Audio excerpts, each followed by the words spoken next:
John and I are talking about the recent passing of Malcolm Jamal Warner, and I ain't gonna lie, that one hurt. We'll talk about how the media will often reduce young Black talent into caricatures. And then, of course, we're going to get into R. Kelly and Hulk Hogan, because that's what we do. Have fun and meet me in the comments.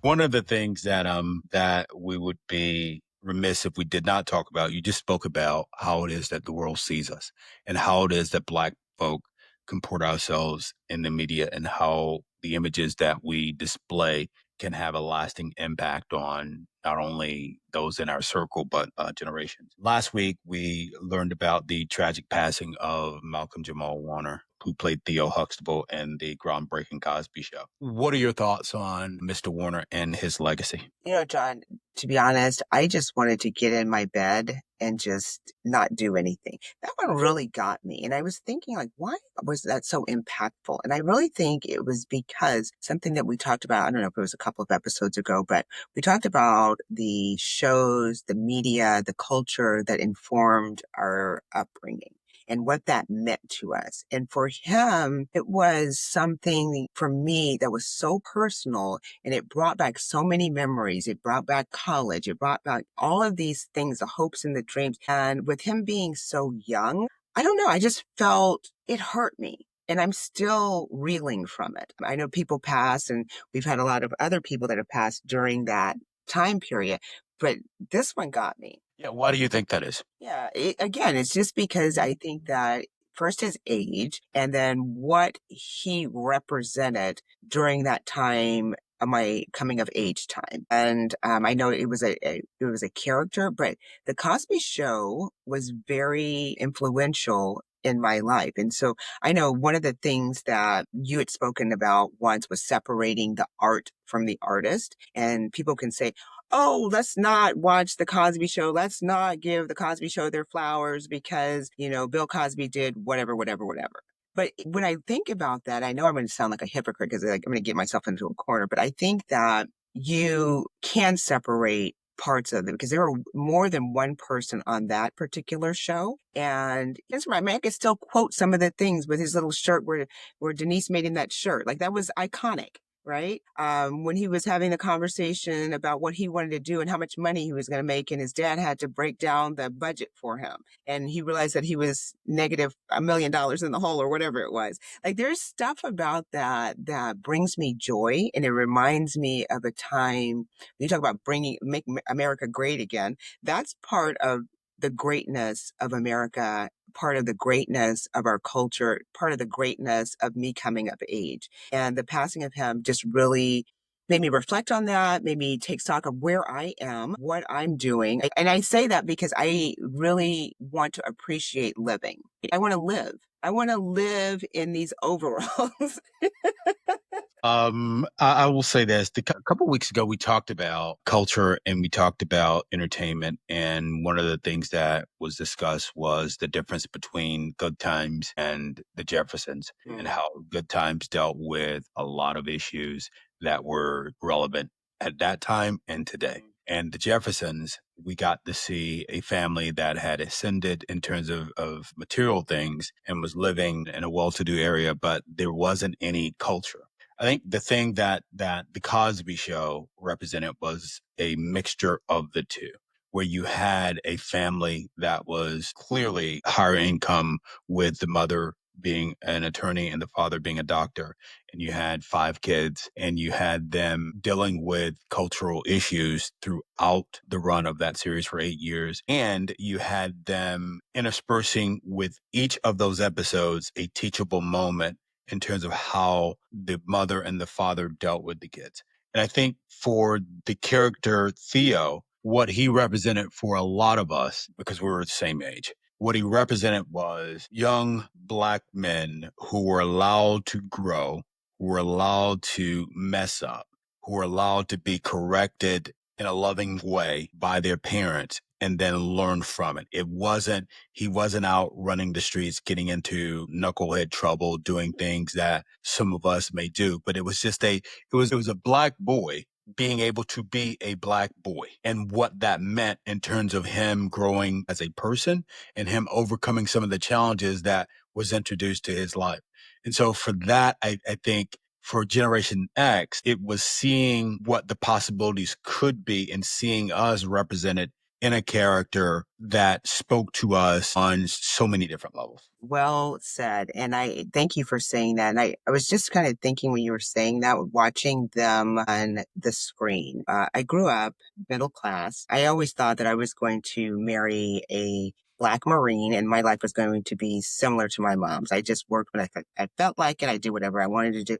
It's just so funny. Even my parenting and the way that I parent, that I am more of a talker. I didn't spank my children. The things that I wanted in life, I do think it informed me as a woman, as a mother, and what I wanted to be as a wife. I think the wonderful thing about when you think about the legacy that Malcolm Jamal Warner is leaving or has left, he moved here to Atlanta some years back and was very involved in the culture and very involved in the community. And I'd had an opportunity to see him perform. The thing that struck me this week, because we had a few deaths that happened in the culture, or not in the culture, but in entertainment this week. You had Malcolm Jamal Warner's passing, and you had another jazz musician, Chuck Mangione, who passed as well. And then you had on the flip side of that, you had Hulk Hogan, who passed away. And the vitriol or the reaction between the culture at the passing of Hulk Hogan versus white folk at the passing of Hulk Hogan was like we live in two different Americas. Talk to me about that because I don't know if I experienced. Tell me a little bit about what you That's because that's because you're not. let's focus, counselor. I'm just saying that Stay on tap. Black folk don't forget that Hulk Hogan was a racist. He said some things that were extremely racist, using the N word and saying who it is that his daughter should date. And it bothered him if she would date an N. And so we don't forget that. We don't forget the fact that he came out a couple years ago and supported the shit show and was saying what he was saying about the vice president in terms of he'd like to body slam her, or just the vileness of what was coming out of that man's mouth. And regardless of what he accomplished in his career, and this is again sort of being hypocritical for me saying separate the art from the artist, I was never a WWF guy or WWE guy. I was a WWF guy, I believe. Nobody even knows what are you talking about with these acronyms? What WW what? Ric Flair versus Hulk Hogan. Oh my God. What is happening here? Now I feel like I'm having an outer body experience. What are you talking about? Ric Flair was a part of, I believe it was the WWE or WWF. No, you're not going to have this conversation. I don't know WW nothing. No, but I say all that to say, Black folk were unbothered by the passing of Hulk Hogan. We didn't care. You know, it was like, what's for dinner? White folk were like, oh, Hulk Hogan, this iconic individual has passed away. But we don't forget. That's interesting. So may I say something? Yeah, of course. Okay, so R. Kelly just released this beautiful, I mean, gorgeous, emotionally stunning tribute song to Malcolm Jamal Warner. I'm shocked that you know who R. Kelly is, so let's start there. John, stop. I've got 2 children. How do you think I got them? Any rate, from R. Kelly? I'm kidding, I didn't. So no, for real, he is the father? Okay, stop. I mean, music can help you and it can get you into different spaces. And so anyway, so he released this song and it is beautiful. He released it obviously from prison. And I think that the song, I don't know if anybody's heard it or not, but it's just moving and it was so well done. Do we forget all of the nonsense that he's done? I don't know, because his music is beautiful. The gift that God gave him is something that is to be celebrated, right? So God gives you gifts.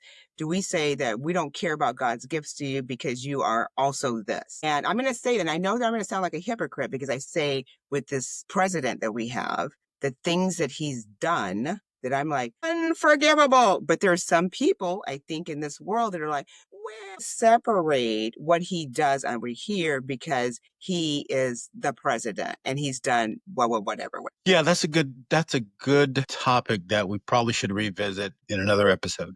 I will say this about R. Kelly. I've been a huge proponent. I think anyone who knows me knows that I believe in separating the art from the artist, because I think that it would be very, very difficult for us to listen to anything that happened during the 90s and not have R. Kelly play a pivotal role in terms of, at least in the R&B, in terms of what it is and how it is that the culture responded to music. with respect to how individuals are viewed, I think it was stark for me to see the love, honor, respect shown toward Malcolm Jamal Warner and his passing versus what we are seeing with respect to Hulk Hogan. I've not heard one crass word about Malcolm Jamal Warner. And for me, that speaks to the character of the individual and how it is that he lived his life, or how it is that he impacted folks. I believe it was Maya Angelou who said, people will forget what you say. People may not remember what you do, but they will never forget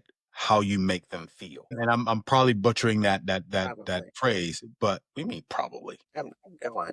No, it was beautiful. Go on. So from that standpoint, you think about the legacy that we leave as people and the impact that we have on individuals as people. And it's important in terms of how we treat people, that we are treating people with respect. We're making them feel better about having interacted with us. And so the struggle for me is always making certain that I leave a situation better than I entered it. And if I'm doing that, then I believe that that's a good way to sort of live. That's a standard that I'd like to live by. I think that's a good standard. That is really good. And I know you wanted to say something shady. I am a work in progress. Well, yeah, you're definitely a work. I don't know about the progress part. Definitely a work. Thank you again for spending time talking to us this week. We know that you could be spending your time doing a lot of things. Our hope is that you enjoyed our banter today. As always, take some time this week to do something nice for yourself. And while you're at it, make some time to do something nice for someone else. Until we talk to you, we'll speak to you next time. Thanks for tuning in to another lively conversation in I Take Your Point. This podcast is a production of the SME LLC Media Group. All rights reserved. If you are enjoying the show, hit the subscribe button in the top right corner. And don't forget to like, share, comment, and check out past episodes. Until next time, take care and be well. Wizard got them bangers.